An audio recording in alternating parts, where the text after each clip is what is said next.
성경과 스토리텔링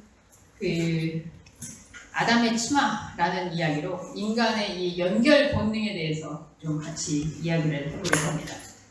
지난번에는 우리 경수 선생님이 왔을 때 융에 대해서 얘기했더니 목사님 머리 너무 아파요 막 이랬는데 오늘은 과학 얘기를 좀 해볼게요. 그래서 과학이라기보다는 저도 요즘에 이제 스토리텔링을 어떻게 하면 여러분들하고 조금 더 인식과 존재 측면의 양면성을 좀 다 볼 수 있을까 이렇게 고민하면서 말씀을 준비해서 저도 찾아봤는데요. 우리가 초연결 시대라고 하는 시대를 살고 있지 않습니까? 그래서 우리 뭐 핸드폰 가지고 여러분하고 지금 우리 공유해서 들어와서 같이 예배를 드리고 있는 온라인상의 우리 성도님들을 보시는데 아마 과거에 한 50년 전만 해도 이런 사회를 상상도 못했을 것 같아요. 근데 인간이 이렇게 초고도로 연결될 수 있는 그 내면에 한편으로 인간은 왜 이렇게 연결되기를 원할까 하는 그런 생각을 하게 돼요. 그러면서 과학자들이 이거는 과학뿐만이 아닌데 원래는 철학에서 접근을 했던 거죠. 여기 지금 여러분들이 보는 부분 보면 물질의 세계가 이렇게 보이죠. 이게 우리가 그냥 여러분들이 책상이면 책상, 뭐 피아노면 피아노, 전등 뭐 이렇게 보는 세계예요. 근데 누군가 이렇게 생각하는 거예요. 뭐 이렇게 따지기 좋아서 우리 기자이신 배원정 PD님은 이렇게 생각하죠. 도대체 저 책상을 쪼개면 맨 끝엔 뭐가 남을까? 이게 바로 철학자들이 시작했던 그리고 과학자들의 고민이 같이 시작되는 출발점인 것 같아요. 저거를 쪼개가지고 하면 이제 한 가루로 남은데 우리 눈에 보이는 가루에서 또 쪼개면 도대체 뭐가 나올까? 왜 인류는 이런 생각을 하게 됐을까요? 그래서 쪼개고 했더니 처음에 한 200여 년 전에 우리가 철학을 통해서 발견됐던 부분이 우리가 잘 알고 있는 이 원자라는 세계예요. 그래서 쪼개고 하니까 더 이상 쪼개질 수 없는 원자라는 세계가 있더라. 그래서 사람들은 다 믿었어요. 더 이상 쪼개질 수 없는 이 원자라는 세계가 있구나. 근데 안타깝게도 그 이후에 원자를 또 쪼갤 순 없나? 이런 궁금함에서 또 쪼개더니 원자 핵이라는 게 등장을 했어요. 쪼개질 수 있었다는 거죠. 그랬더니 원자 핵은 보니까 이 또 양성자, 중성자 이런 걸로 또 쪼개지는 거예요. 그래서 지금 그 200년의 세월 동안에 어디까지 왔나 했더니 저는 알지도 못하는 용어였는데 이 쿼크라는 그래서 쪼개고 중성자와 양성자 이런 것들을 쪼갰더니 이제 쿼크라는 걸로 쪼개지더라. 해서 지금 문명은 여기까지 와 있습니다. 근데 이렇게 쪼갠 것들이 사실은 이거를 쪼개면서 인간은 이 원리들 속에서 우리가 지금 쓰고 있는 초연결의 원리들이 나온 거죠.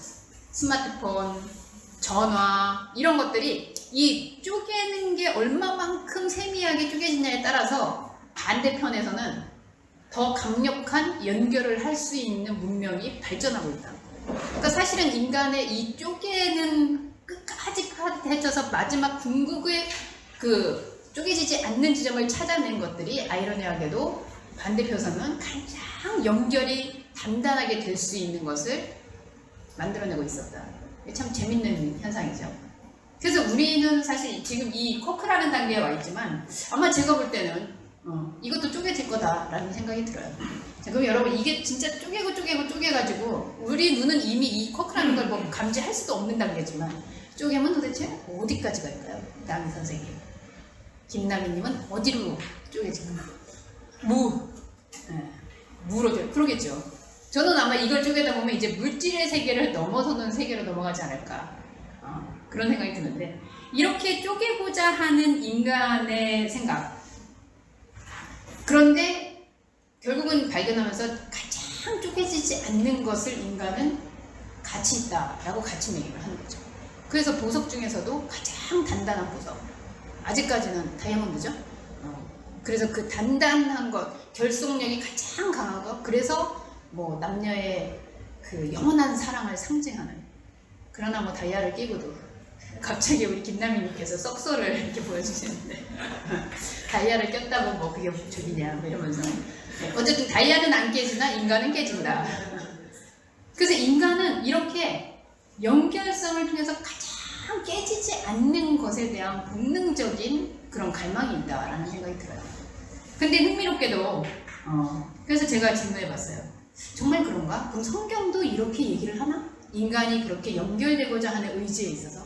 그랬더니 아주 당당하게도 최초의 인간, 우리 아담님께서 연결의 본능에 대한 그 속성을 아주 적나라하게 보여주시는 장면이 성경에 기록되어 있더라.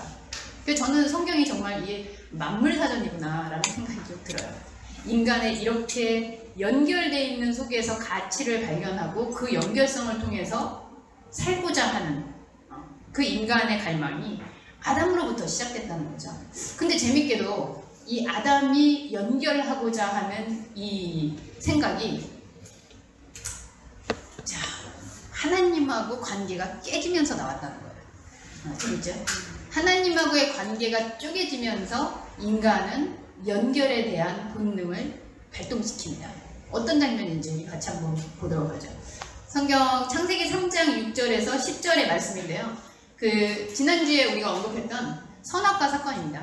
사실은 선악과라고 써있지 않고 선악을 알게 하는 나무를 먹었다라는 장면에서 어쨌든 이거는 하나님과의 영적인 교제 상황에서 인간이 단절되는 현상을 나타내고 있는데 그때 어떤 현상이 나타나냐 그랬더니 아담과 하와의 장면이 등장합니다. 같이 한번 우리 읽어보도록 하죠. 3장 6절에서 10절 같이 있습니다. 여자가 그 나무를 본즉 먹음직도 하고 보암직도 하고 지혜롭게 할 만큼 탐스럽기도 한 나무인지라. 여자가 그 열매를 따먹고 자기와 함께 있는 남편에게도 주매 그도 먹은지라. 이에 그들이 눈이 밝아져 자기들이 벗은 줄을 알고 무화과 나무 잎을 엮어 치마로 삼았더라. 그들이 그날을 바람이 불 때 동산에 거니시는 여호와 하나님의 소리를 듣고 아담과 그의 아내 여호와 하나님이 낯을 피하여 동산 나무 사이에 숨은지라. 여호와 하나님이 아담을 부르시며 그에게 이르시되 네가 어디 있느냐. 이르되 내가 동산에서 하나님의 소리를 듣고 내가 벗었으므로 두려워하여 숨었나이다. 하나님하고 어쨌든 이렇게 잘 지내던 동산에서, 동산은 하나님의 인간과 함께 교제하고 있음을, 그래서 아담도 하와를 통해서 홀로 있지 않고 하나님과 연결되어 살아야 되는구나 라는 사람으로 완성된 인간형으로 사는 곳이 바로 동산이라고 얘기했어요. 근데 거기에서 어쨌든 이 관계의 흐트러짐의 역사가 나타나는 거죠. 근데 하나님과의 관계가 단절되는 이 순간에 인간에게 나타나는 반응이 있는데 거기에 반응이 두 가지 반응이 있습니다. 먼저는 눈이 밝아져 벗은 줄을 알았다. 자, 여러분, 아담이 처음에 살았을 때 요거 깨닫기 전까지 안 벗고 있었을까요? 뭐 벗고 살았겠죠. 근데 그 전까지는 자기가 벗은 줄을 생각을 못 했다는 거예요. 근데 갑자기 하나님하고의 관계성에서 이 단절 현상이 나타나면서 아니 내가 벗었네 하면서 깨달았다는 거죠. 이게 무슨 상황일까요?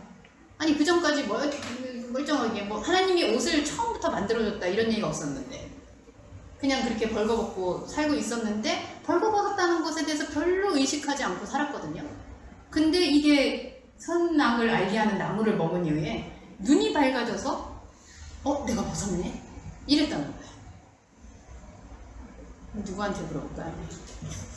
우리 윤성님, 허윤성님. 아담이 그동안 잘 먹고 잘 지내다가 갑자기 선악을 그걸 하고 나서 딱 그 선악과를 먹고 나서 아니 내가 왜 벗었지? 이렇게 생각이 들었어요. 무슨 심경이었을까요?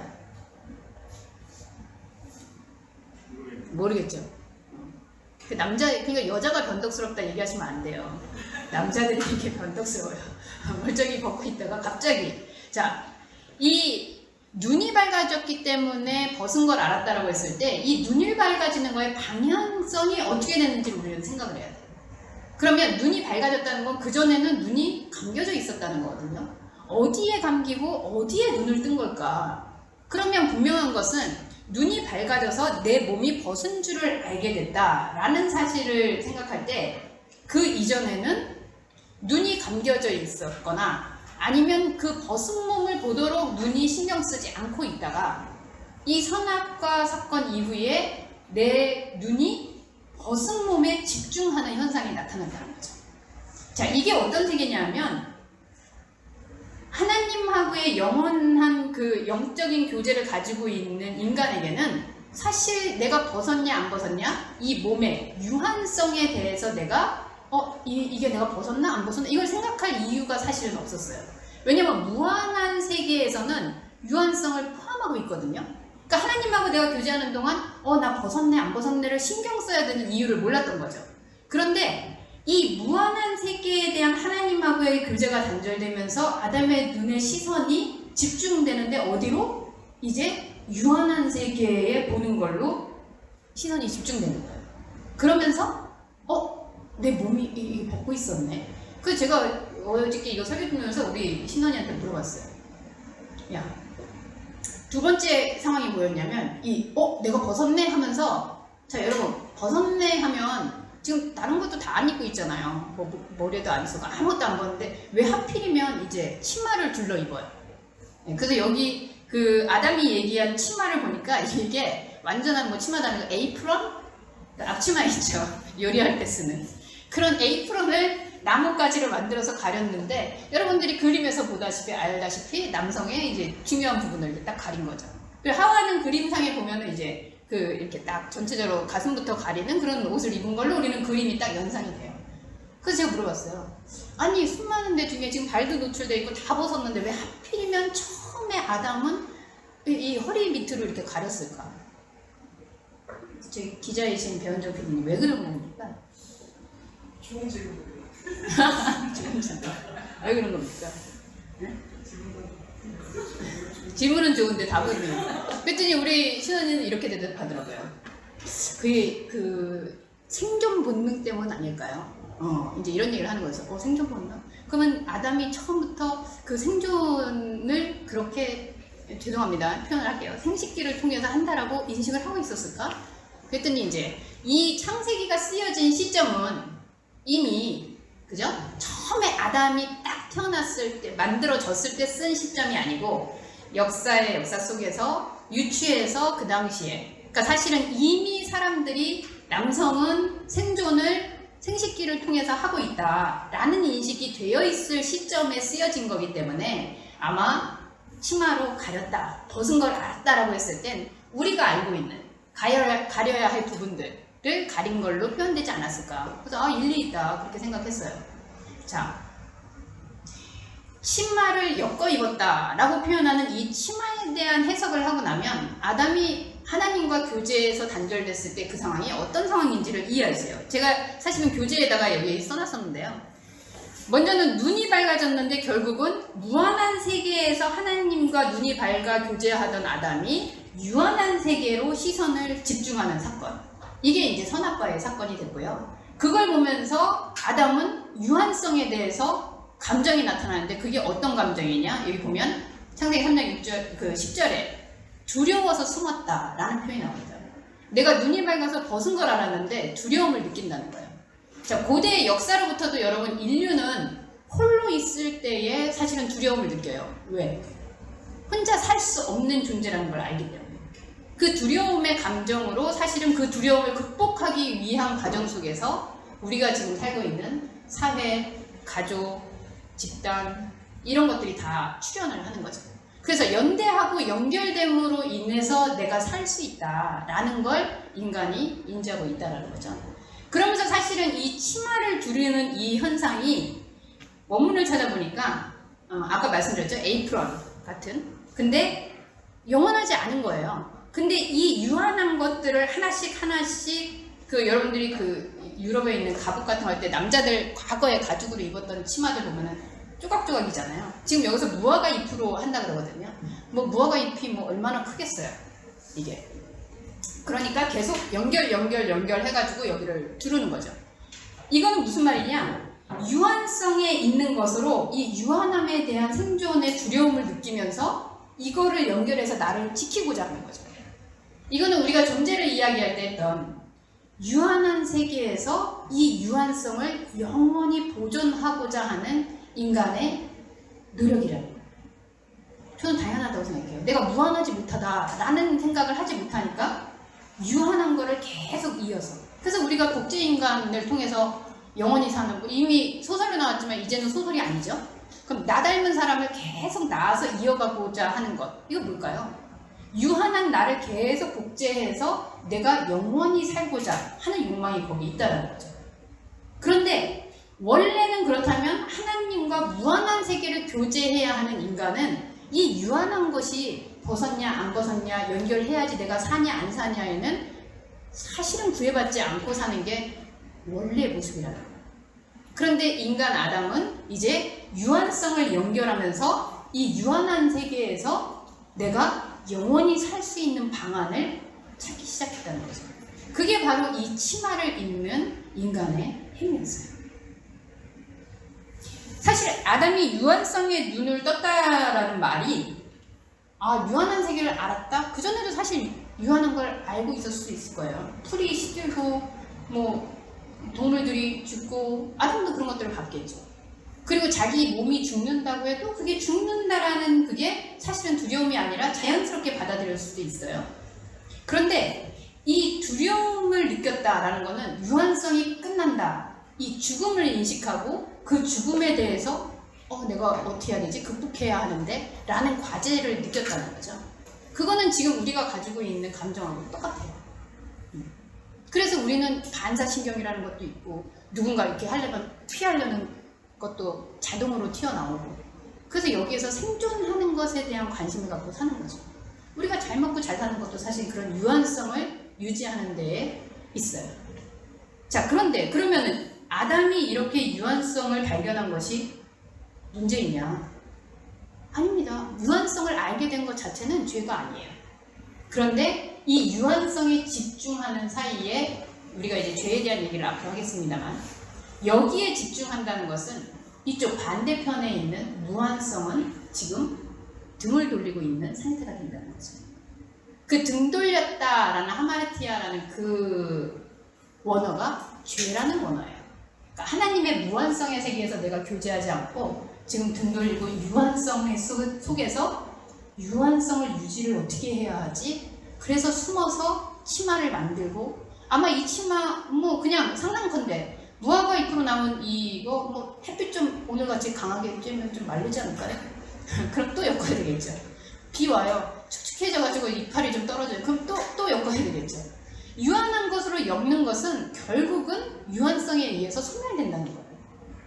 그래서 인간에게 있어서 온 이 선악과의 사건은 사실은 무한한 존재를 가지고 있는 인간이 하나님과의 무한한 세계의 교제를 통해서 이 무한성을 확장하는 삶이 아니라 유한한 데에 딱 집중해서 그거를 이제 통해서 그 안에서 영원한 것을 있다라고 믿기도 하고 혹은 있어야 한다라고 의지를 동원해 만들어가는 거죠. 그러니까 행동을 하게 돼요. 유한한 것을 지키기 위해. 그리고 이걸 못 지키면 나보다 더 강한 게 나오면 두려워지는 거죠. 자, 오늘의 결론은 이 부분이 아니고 하나님의 한 술 더 뜻입니다. 그래서 이 모습을 하나님이 보셨잖아요. 아담이 유한성을 가지고 유한에 막 계속해서 연결하고 있는 이 모습을. 근데 하나님이 어떤 반응을 보이시냐? 저는 참 하나님이 이분은 왜 이러실까라는 생각을 같이 창세기 3장 21절 같이 있습니다. 시작. 여호와 하나님이 아담과 그의 아내를 위하여 가진 옷을 주시고. 네. 자, 보통 저 같아도 그럴 것 같아요. 누가 잘못하고 있어요. 부모 입장에서. 그러면 야 그거 하지 마. 그건 나쁜 거야. 이렇게 얘기해야 되는 게 정상 아닙니까? 그런데 무화과 나무를 계속 연결하고 있는데 야 그거 말라서 비틀어질 것 같아. 자 내가 하나 더 튼튼한 걸로 줄게. 이러면서 가죽옷을 지어주는 거예요. 이게 뭘까요? 이럴 때 보면 하나님은 이게 굉장히 신통이 있는 걸까? 얘 따 더 먹어라. 미운 놈 떡 하나 더 준다. 미운 놈 가죽옷 준다. 이런 걸까? 아니 지금 옷을 짓고 있는 행위 자체가 하나님께 등을 돌리고 이렇게 자기들의 유한한 세계 속에서 하나님을 만들려고 하는 무한한 세계를 구축하려고 하는 인간의 노력인데 그걸 보면서 얘따 더 잘해라 하고선 옷을 만들고 있는데 완전히 가죽옷을 거기다 주는 거죠. 잘 찢어지지도 않나요? 이거 어떻게 이해해야 될까요? 자, 이영자 권사님 부모님이시니까 네. 잘못하고 있는 애한테 잘못하는 걸 거들어서 더 부추겨줘요. 이거 무슨 심정일까요? 칭찬을 칭찬을 해서 너 옷 참 잘 만드는구나. 내 거 입어봐라 이러면서 그래서 마음을 회유시키려고 그럴 수 있을 것 같아요. 근데 가죽옷을 그리고 나는 가죽옷을 받아 입는 또 이 아담은 뭔가 싶기도 한데요. 자, 이게 하나님이 옷을 입혀준다. 자, 원래 보세요. 이 무한한 세계에서 소통하고 있었어요. 근데 아담이 딱 시선을 어쨌든 어떤 계기로 돌려서 이제 무한한 하나님을 보지 않고 자기의 세계에서 자기가 영원한 세계를 구축하는, 그게 한마디로 얘기하면 자기가 신이 되는 거예요. 그게 우상 숭배이기도 하고요. 그 세계를 구축하려고 그래요.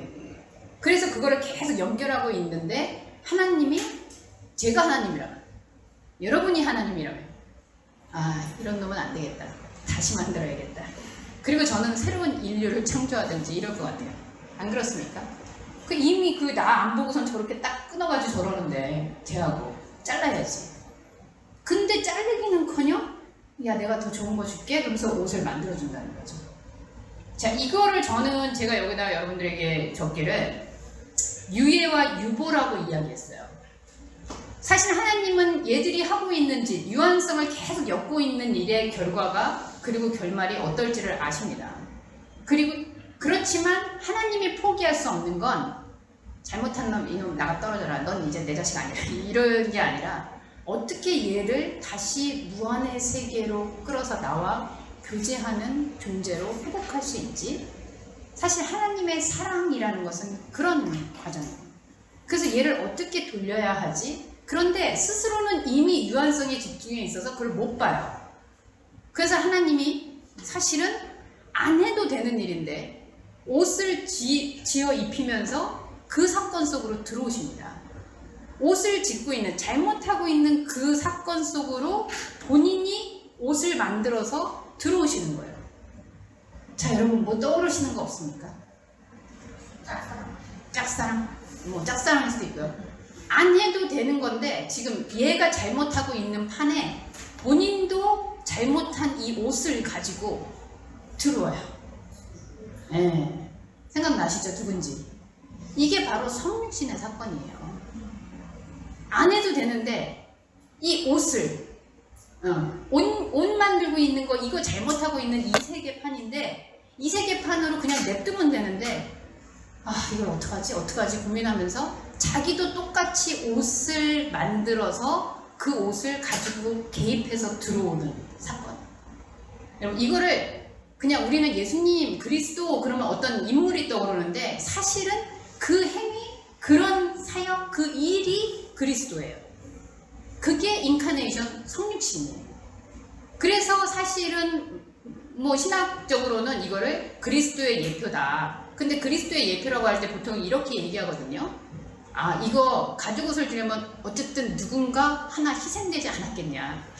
그게 양이든 소든 뭐든. 근데 두 사람 입혀준 거 보니까 양은 부족할 것 같고, 제가 볼 때 뭐 말이나 소나 뭐 이런 걸 잡지 않았을까 싶은데, 그래서 그 희생당한 동물이 예수님을 예표한다. 이렇게 얘기하는데 저는 그 희생당하는 또 무슨 죄지? 이런 생각도 들기는 해요.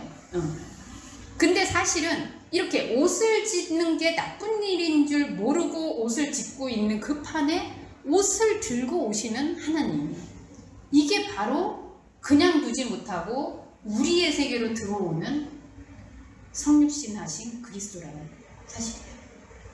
오늘도 하나님은 우리가 이렇게 연결하면서 이 무한의 세계에서 연결해서 영원한 것을 구축할 수 있다고 하는 그 세계 속으로, 야, 그거 너 아니거든? 이게 아니라 본인이, 야, 내가 이거 준비했어 하면서 그걸 들고 오시는 거예요. 그게 바로 성육신의 사건이에요. 자, 그럼 오셔서 뭐 하는 걸까요? 오셔서 하시는 게 아이러니예요. 그렇게 오셔가지고 하시는 그 분이 그리스도라고 했을 때, 그리스도는 우리의 몸을 옷 입고 오셨다라고 얘기하죠. 그래서 우리 이렇게 몸을 중심으로 생각하면서 몸의 세계를 구축하는 인간에게 성육신하신 그리스도가 오셔서 똑같은 모습으로 우리의 몸을 옷 입고 와서 뭘 알려주시냐. 우리 보고 너 그거 아니야 이런 게 아니고 본인이 이 옷이 얼마나 유한한 건지를 직접 보여주세요. 그게 십자가예요. 이 옷 입고 있는, 이 옷으로 영원한 것을 만들려고 하고 있는 이 상황이, 이 가죽옷도 튼튼하고 아무리 좋다고 해도 이건 결국 찢어지고 없어지는 거라는 사실을 십자가에 달려서 몸소 증명하신다는 거죠. 그래서 우리는 그 모습을 보면서 여러분 십자가를 보십시오 했을 때 십자가를 뭘 봐야 되지? 어디? 뭐 예수님의 어디를 봐야 되지? 그거 보라는 거예요. 아, 우리가 만들고 있던 이 옷들은 유한한 거구나. 끝나는 거구나. 그걸 직접 우리의 세계에 개입해서 들어오신 예수 그리스도께서 보여주시는 거죠. 그래서 아이러니하게도 그분을 우리는 별명을 붙이는데 뭐라고 붙이죠? 독생자. 네, 독생자. 여러분 독생자는 뭐죠? 어디에도 연결이 안 돼 있는 존재. 네. 독생하신 그리스도가 뭐 하나밖에 없는 아들, 귀한 아들 이게 아니고요. 죄송하지만 이 땅에서도 그러니까 예수님이니까 그렇게 좀 올려서 얘기해 준 것 같아요. 소위 말하면 사생아, 애비가 누군지 모르는 존재, 어디에 족보가 있는지도 모르는 자식. 이게 독생자거든요. 예수는 결국 그래서 우리는 그리스도를 대면하면서 우리가 독생자라는 사실을 깨닫죠. 지난주에 설교하면서 말씀드렸습니다. 하와는 왜 있냐? 내가 홀로 독처하고 있음을 알게 해주는 존재. 그래야 내가 하나님하고 연결되어 있지 않구나. 독생자도 똑같아요.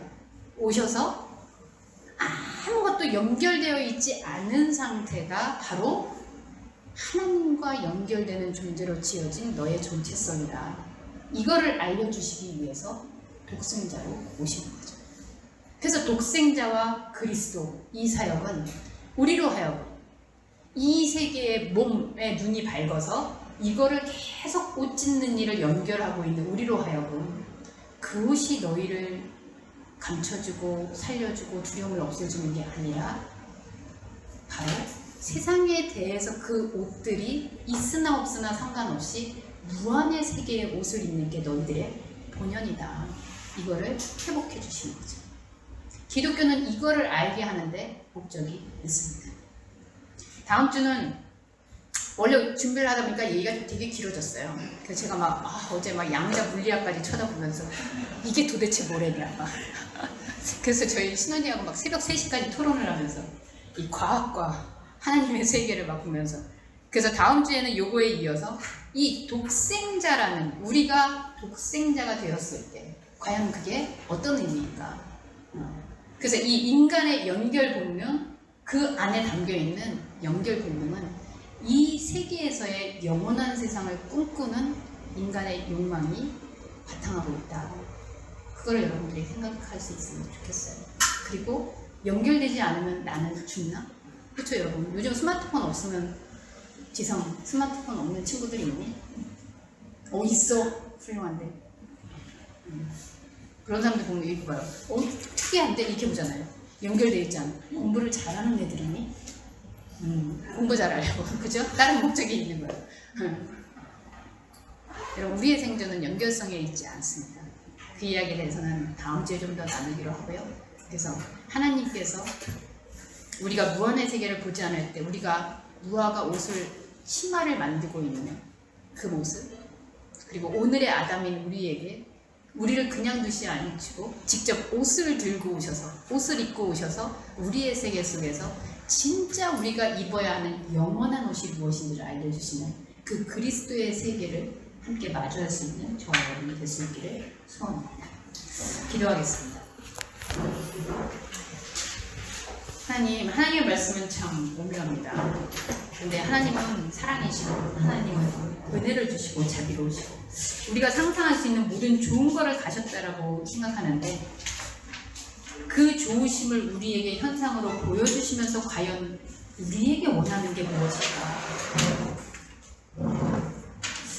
우리가 나뭇잎 옷을 만들고 있을 때 가죽 옷을 들고 오셔서 이거 입어라 이렇게 얘기하며 굳이 내 삶에 개입하시는 그 하나님의 원함이 어디에 있는지, 그리고 나를 왜 그토록 무한의 세계로 이끌어서 하나님에게 눈이 밝아지도록 하게 하시는 건지,